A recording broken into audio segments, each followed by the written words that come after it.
یکی از معروفترین سوغاتی‌های استان سرسبز گیلان که به استان خوراکی‌های خوشمزه معروفه، کلوچه پرطرفدار فومنیه.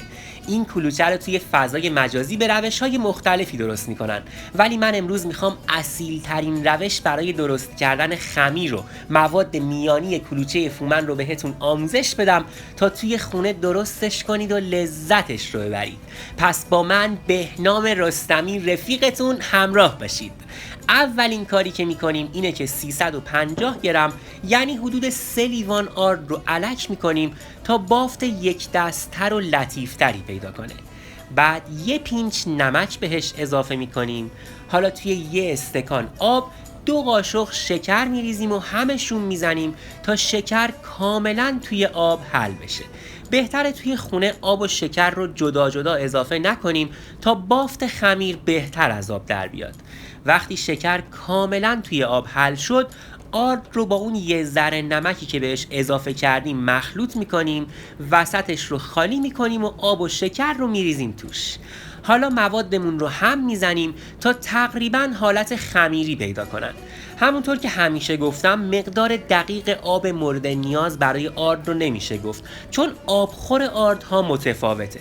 مثلا من برای 3 لیوان از این آرد 1 استکان آب اضافه کردم. حالا نوبت اضافه کردن روغن حیوانیه که 2 قاشق میریزیم توش و باز همشون میزنیم تا به مرحله‌ای برسن که آماده ورز دادن بشن و بعد حدوداً 15 دقیقه خمیر کلوچه فومن رو ورز میدیم تا به یه بافت لطیفی برسه که به دست هم نچسبه.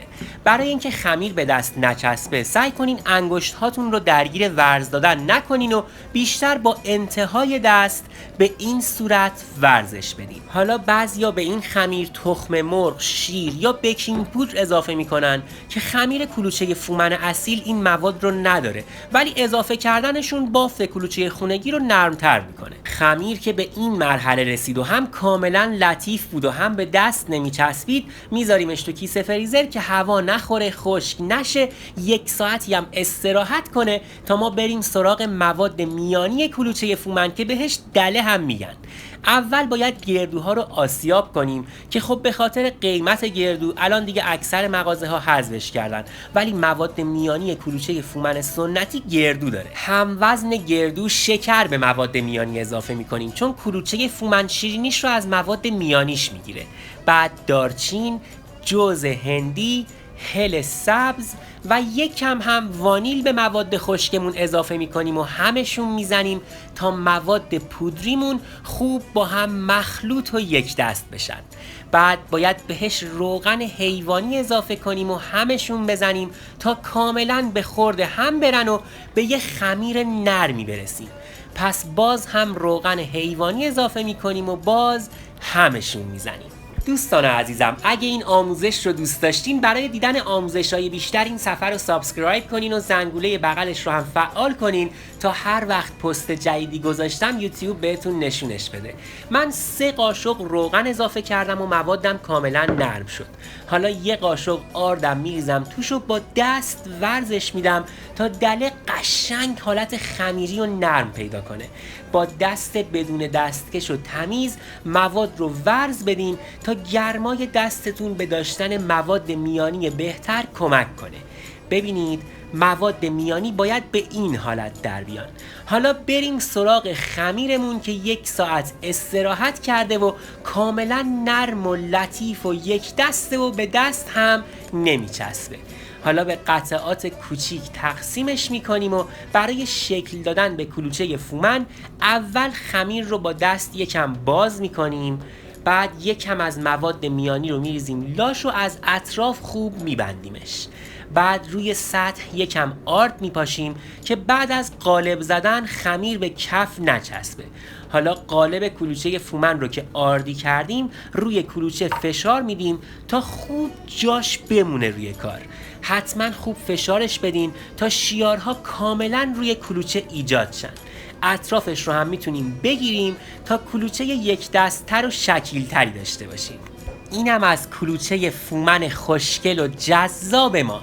از نمای نزدیکترم ببینین. یه تیکه از خمیر رو جدا میکنیم، با دست بازش میکنیم مواد میانی رو میذاریم لاش و قشنگ میپیچیمش تا بسته بشه.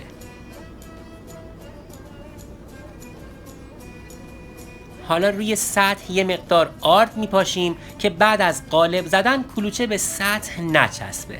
بعد کلوچه رو میذاریم روی سطح آردی و با قالبی که اون رو هم آردی کردیم روش جوری طرح میزنیم که شیارهای قالب خوب روی کلوچه طرح بندازن و موقع پخت طرحمون از بین نره. اضافه خمیر رو هم میگیریم تا کلوچه شکیل تری داشته باشیم. پس اینم شد کلوچه فومن ما که دیگه تقریبا آماده پخته شدن و باید بره توی فر. ولی قبلش روی سینی فر کاغذ روغنی پهن میکنیم و کلوچه ها رو میچینیم روش. نیازی به فاصله داشتن هم ندارن چون کلوچه فومن موقع پخت افزایش حجم نداره. یه دونه تخم مرغ رو هم اونقدری هم میزنیم که بافتش از هم باز بشه. بعد میمالیمش روی کلوچه ها تا در نهایت کلوچه های فومنی جذابمون سطح براق تری داشته باشن. البته خیلی هم تخم مرغ بهش نزنینا، املت که نمیخوایم درست کنیم، فقط در حدی که روی کار کمی به تخم مرغ آغشته بشه کافیه.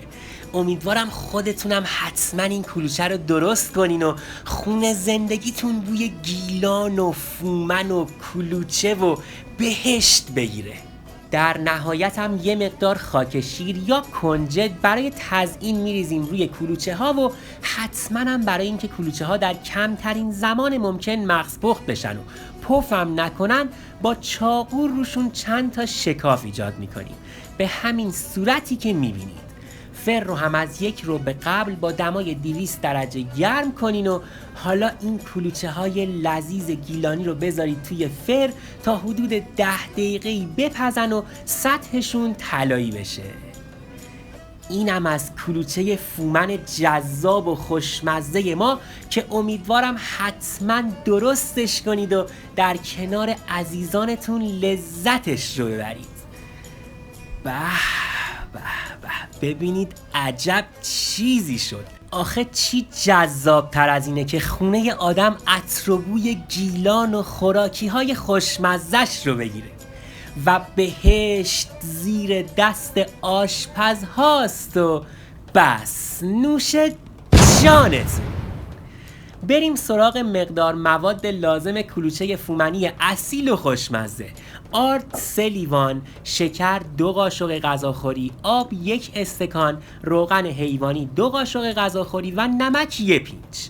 برای مواد میانیش هم گردو نصف لیوان، شکر نصف لیوان، دارچین 1 قاشق غذاخوری، جوز هندی 1 قاشق چایخوری، هل 1 قاشق چایخوری، وانیل 1 قاشق چایخوری، روغن حیوانی 3 قاشق غذاخوری، آرد 1 قاشق غذاخوری و تخم مرغ 1 عدد و خاک شیر هم برای تزیین.